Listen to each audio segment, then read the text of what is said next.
Here's the instructional video for Redux. To begin, you're going to need a few cards. You're going to need to take out a double facer. In this case, I'm using a King of Hearts and an Ace of Hearts double facer. If you don't have a double facer handy, at the end we're going to explain a method for you to go ahead and peel cards and make your own double facers at home.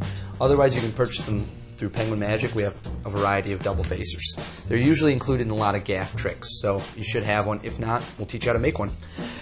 Whatever card you're using, if we're going to use the King of Hearts, that's the one you want to use, then you're going to have to find the King of Diamonds and the regular King of Hearts and the regular Ace of Hearts, okay, the other side. So here's how we're going to start the setup. You're going to take and flip over a card second from the top. Follow it by the real King of Hearts, okay? And then finally, turn over the double facer so the King of Hearts is facing down. So it should look like an indifferent card, a face-up indifferent card, the regular King of Hearts, and then your double facer with the King of Hearts, the side that you're going to turn over in a minute, facing down. So it'll look just like so. Next, you're going to place the King of Diamonds on top of the pack, and you're going to keep a break below the top 5 cards. And you're going to put the Ace of Hearts into the middle and leave it slightly injogged. Okay, just like so. It's going to stay injogged. Let me get you a good view of that. By about a 1/16 of an inch. So it's sticking out of the pack. To begin, you're going to be able to nonchalantly show both kings, including their backs. The way you do this is you turn the king over, the King of Diamonds, and you deal it down. Now, you're going to do a quadruple lift. So you've got a break. You're going to reach in, turn it over, be very nonchalant, and it looks as if you just showed the back of the king. It's just a nice convincer instead of just taking a king out of the pack. You can do either or. That's just a nice convincer I like to use. If you have a double backer at home, which is a card with a back on one side and a back on the other side, you can skip this part of having all these different cards, and in lieu of that, you could just have the double backer directly above the king, and that way when you would turn it over, this would show a back if this 3 were a double backer, just as an example.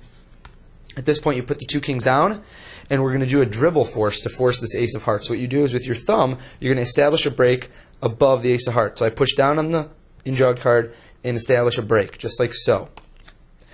And now what you're going to do, I'm just going to give you an exposed view, is you're going to dribble, and this is a timing force. So you're going to dribble, and you're going to tell them, go ahead, just say stop whenever you'd like. And you just go slow, and whenever they say stop, you just drop the rest of the cards.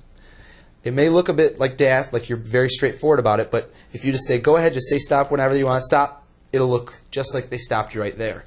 And in general, people aren't going to go beyond it because you dictate the speed. Don't go really quick, or else they might say stop after your break. Go slow. Just whenever you want, just say stop. Go ahead, whenever. And that puts pressure on them. At that point, show the card.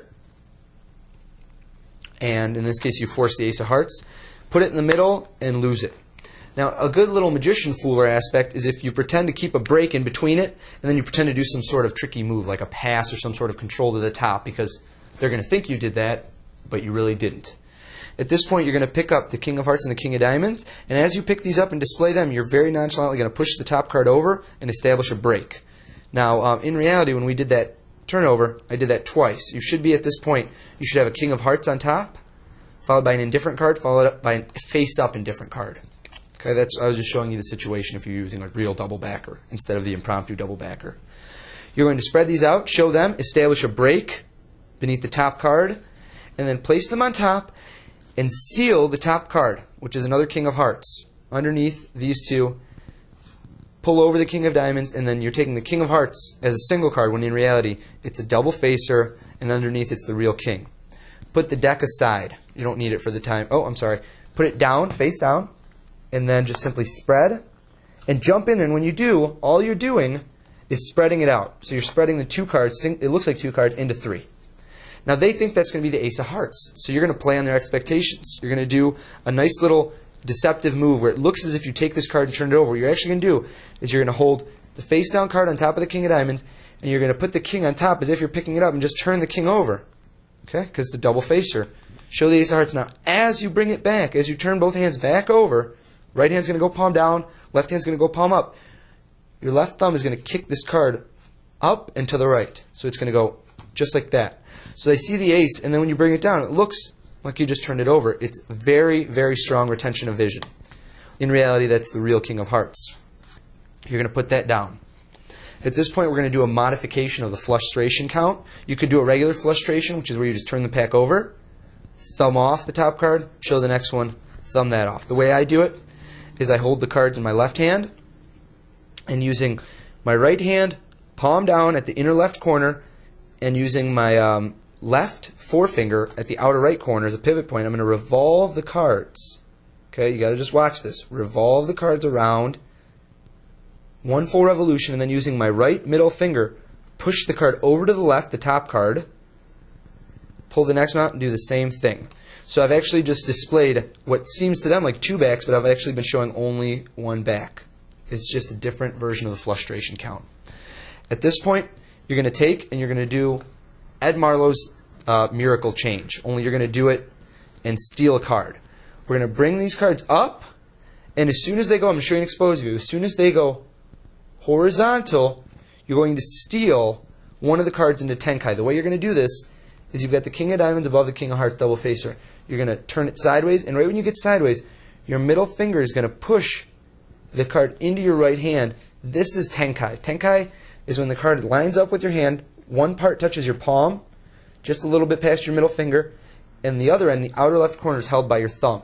So I'll give you a few different angles so you can see how it's held. That's what it looks like in my hand. From this angle, it's invisible. You can't see it. You're seeing the back of my hand.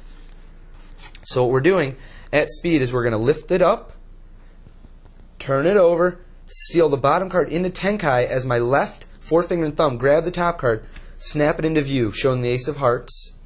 And at this point, we're going to drop down, make sure they're only seeing the back of your hand, drop down onto the single card, drop the card that you have concealed in your palm. So here's what it looks like.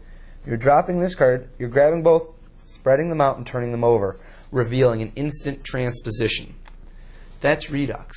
Now we're going to go into a quick explanation on how to make your own double facers at home. I've got a card here. We're just going to use an arbitrary card. I took out a joker, and I'm going to explain to you how this works. What you're going to want to do is every card has three layers. It has a layer of print. This is the back, the face, and then there's a slight sheath of cardboard in the middle, very thin. The way to do this, to go about making a double facer, is you want to very gently pretty much break the corner. You want to get one of the layers out, and you're going to use your fingernails. Now, I don't have very big fingernails, which is good for this.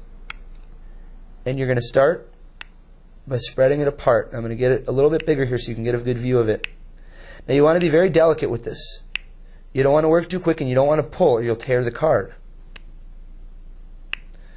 Let me give you a little exposed view on how that looks when it starts to peel.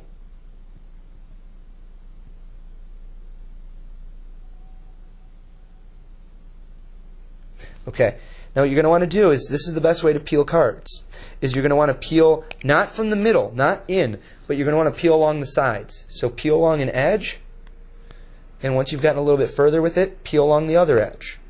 And the way to do this is you want to keep doing that. If you're going to make a double face, you're going to do the faces of two cards. Then you're going to go ahead and you're going to get a glue stick.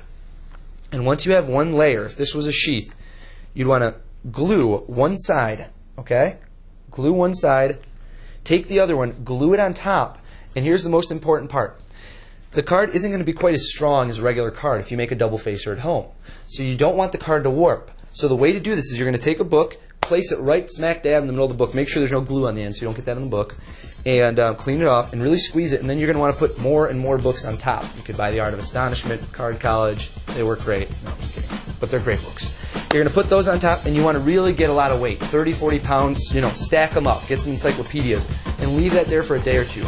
Don't be impatient. It's worth its weight in gold to wait on those cards, because otherwise they will warp. But the more and more weight, the more time they press, you'll have a double facer at home, or you can grab one from Penguin Magic. That's Redux.